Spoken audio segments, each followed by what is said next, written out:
आईला ऋषाला पैसे दिलेले लय दिवस झाला का त्याला पैसे मागावं लागते. थांब फोन लावत त्याला. हा हॅलो ऋषा कुठे आहे?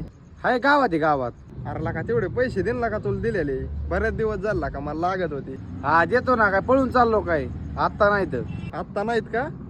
तर बघ ना का मित्राला का दिला का तेवढे पैसे? हा देऊन टाकेन, 2-4 दिवसात येणार आहेत मायक. आले की तुला देऊन टाकेन. हा हा ठेव. नाहीत का? बर बर चालतंय. पण दिली एवढ्यात 2-3 दिवसात. ऋषा म्हणला होता का 2-3 दिवसांनी पैसे देईन. त्याला फोन लावतो परत. रे काय तिथं फोन करते काय ना काय बाय तो कट करीतोय का? अय यार काय लाका ऋषा पैसे देतो म्हणला होता तू, आता फोन उचले ना काहीच नाही. लाका असं असतं का? लाका दिन लाका तेवढे पैसे माझे. हा देतो की, काय पळून चाललो काय? तुला कळतं का? इथं गावात आहे 4 लोकांच्या ते, तू कुठं पैसे मागायला लागलाय का? लय शहाणा झाला काय? अरे शहाणा कशाचं?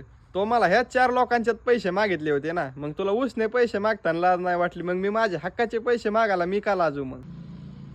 अरे यालाच म्हणतात ज्याचं करावं भलं ते म्हणतो माझंच खरं. अरे तुमच्यासारख्या लोकांमुळे का, ज्याला खरंच पैशाची गरज आहे का, त्याला पण माणसं 10 वेळा विचार करतात की ह्याला मदत करू का नको.